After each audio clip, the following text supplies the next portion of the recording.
sport. Nice enough to join us, big-time baseball writer. Our buddy Mark Kreidler hopes he can become this guy when he grows up, from the LA Times. Bill Shaikin with us. How are you today, Bill? I'm doing well. Mark is awesome. Yeah, he is. He's a good buddy of mine. I know yesterday you wrote about how MLB players from Vegas feel about the A's potential move there. And, Bill, it sounds like they're not crazy about it. Is that the case? I think the one thing that was common to most of their comments to me was not so much that Vegas doesn't want a Major League Baseball team, but that Vegas wants a good Major League Baseball team. The Golden Knights, the hockey team, has already won the Stanley Cup. They've only been in existence a few years. The Aces, the WNBA team, back-to-back champs. The Raiders, everybody loves the NFL. And now here comes the A's, and they're not very good. So, okay, they're not here in Vegas, I guess. So you'd say not a problem yet. But the history of the A's in recent years is that they don't spend a lot of money. So when I talked to the owner about that, he's like, well, we haven't spent money because we haven't had the new stadium and all the money that goes with that. So ultimately, we'll find out. Either the A's spend money when they have a new stadium and they win, or they don't and they don't.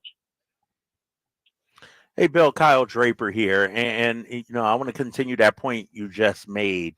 I'm afraid that Fisher and Cavill and all those guys are running the Oakland A's as a bottom basement franchise. And then eventually when they get to Vegas, they're going to, throw money in, be all glitzy and glamorous. But it's going to take some time. When you look at the Vegas market, and this is something you touched on, how did it go for a team like the Oakland Raiders, let's say, when they moved there? Did it take some time, or are the Raiders still almost second-class citizens to the opponents that they're playing against? Well, I mean, as much as this pains me to say this as a baseball guy, like, football is our national sport. So everybody's going to go see the NFL. And one of the things the Raiders have going for them, and maybe their players don't like it, is that if you live in Pittsburgh or Kansas City or somewhere else, and you're thinking about going to Vegas for a weekend, well, why not make it the weekend that the Steelers are there or the Chiefs are there? I think the problem with the baseball proposal is the advocates who pitched the state legislature in Nevada on this are arguing the same thing was going to happen in baseball. And the players I talked to said, yeah, maybe the Steelers on a Sunday, but you think Pirates fans are coming out here for Tuesday and Wednesday games? Probably not. Right. Right. Bill Shaikin with us from the LA Times. Bill, I know you asked these guys from Vegas about the move from Oakland to Vegas, but here in Sacramento, of course, we're supposed to be the stopover for a few years. If the Vegas end of this deal fell through, how feasible, in your opinion, is the notion of the A's potentially staying in Sacramento? Well, I mean, they would have to resolve the same problem that they failed to resolve in Oakland, which is, okay, who's building a ballpark? Who's paying for it? They never got that done in Oakland. They'd have to get it done in Sacramento. And while it's fine to play for 2 or 3 or 4 years in the minor league stadium, it is not going to be okay to play in Sacramento weather without a dome.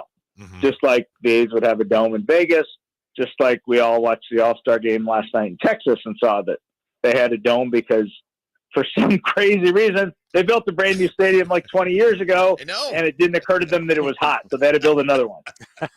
So this one has a roof. So that would be the number one question in Sacramento. Hey, Bill, I read your article, and it wasn't all negative. There were some people who believed that it could work in Vegas.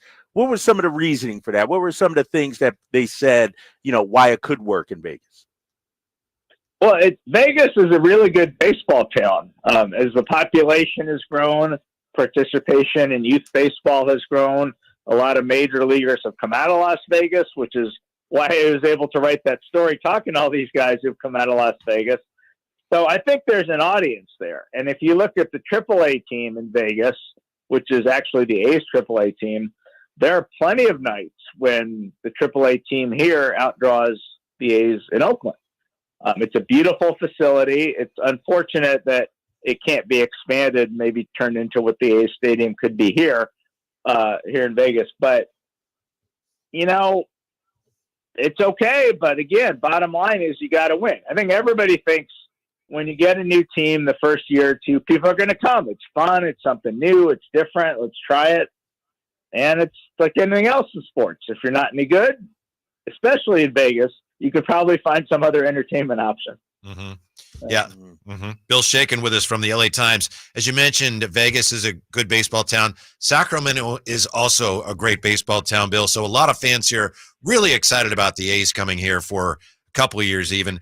They get mad at me because I point out this temporary move is just fraught with peril. I'm just wondering if you could share with us your views and any views that you've garnered from your talks with people in and around the majors. How confident is baseball that this temporary move to Sacramento can actually work for all parties involved? I think it's going to have to, and there's been a lot of conversation between the league and the players union recently about how it's going to work. So example number one, the River Cats play on grass right now. Mm-hmm. But if you're going to have the River Cats still there, which you are, and then the A's come in, you're pretty much playing on that surface every day, and grass isn't going to work in that summer heat. So you're going to bring in turf, and the temperature of a grass surface is usually 30 to 50 degrees cooler than a turf surface. And, I don't think I need to remind anybody listening to this show that it can get a little warm in Sacramento this time of year. Yeah. Mm-hmm. So what baseball has done is worked with its turf specialist, an internationally renowned guy who, turned Rickwood Field for people who saw the Willie Mays tribute game. Mm-hmm. He turned that from a sort of minor league stadium in disrepair to a beautiful ballpark. And so they found a kind of turf, because now there are different kinds. It's not just one kind. And they think they found a way to make it as cool as you possibly can. Is it going to be as good as playing on grass? No. Is it going to be good enough for a short-term solution? They think it is. Interesting.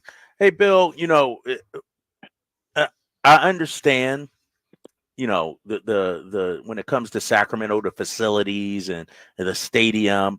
What do you think, when you look at the proposed Vegas stadium, how does that compare to major league ballparks? And are players raising any concerns about, playing in substandard conditions, whether it's in Sacramento or in Vegas? Not too much, because in terms of a brand new major league ballpark in Vegas, there are standards that anybody would have to live up to. It's the A's or anybody else. So they'll be getting a major league quality ballpark. There are also standards for minor league ballparks. And there's a lot of construction going on behind left field in Sacramento right now. Mm-hmm. They're starting to put in the upgrades that will be required to bring that ballpark up to temporary major league standards. And, if the A's do go to Vegas the way they plan to, the River Cats will be the beneficiary, because they'll have, major league standards for a minor league ballpark. Mm-hmm. Bill, how about this? And I remember when Tony Clark played. I love Tony Clark, head of the Players Union now. But, he raises things like, wow, we might talk to baseball about starting day games early if we have to beat the Heat in Sacramento. My question is, how much say does the Players Union have here? Obviously, the Players Union can make suggestions, they can raise objections, but when it comes to this move, how much leverage does the Players Union actually have in determining how something is or isn't done?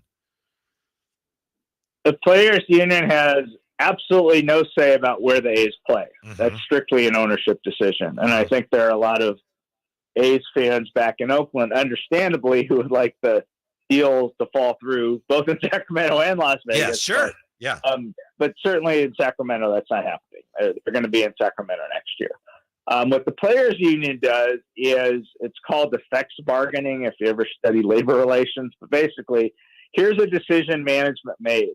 Management gets to make the decision to talk about what the effects will be. So in this term, it's player health and safety. Mm-hmm. So when I asked Tony Clark about morning games, because the minor league team, the YOLO High Wheelers, played a couple morning games a couple weeks ago, that might sound like an interesting idea. And Tony said, yeah, we'd at least want to talk about it. We don't know that it's ever going to happen, but what baseball is trying to do with the schedule for next year, which is almost done, is to make sure that the A's in Sacramento will get as many night games as they possibly can. And sometimes teams will have to fly out to get to another city, and they're trying to make it where if it's getaway day, because there's certain rules in the collective bargaining agreement about how long a flight you can take before a certain game time the next day, they're trying to make it where if you're playing, let's say, Thursday afternoon in Sacramento, the team you should be playing is the Angels or, the Giants or the Diamondbacks, or a team that you can play at night and it won't take long to get to their next stop. It should not be the Yankees. Right. So they're working on things like that.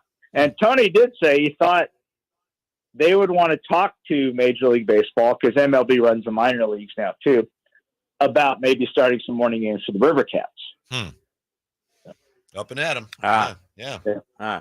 Hey, Bill, last question for me. When you look at, where this all ends up, where do you think the A's will eventually call home for the long term? Sacramento, Vegas, Oakland, or some other city? Like, can this work? Where does this actually work at long term for the A's? It will definitely not be Oakland.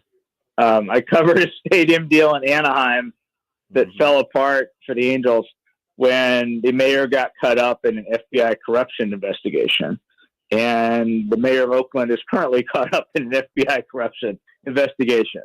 So even before that was off the table. MLB's given it its best shot with Oakland.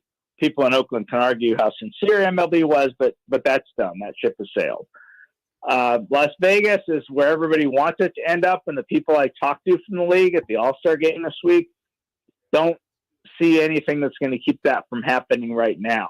You can always have construction delays, which is why the A's got a fourth-year option on their agreement with Sacramento's River Cats.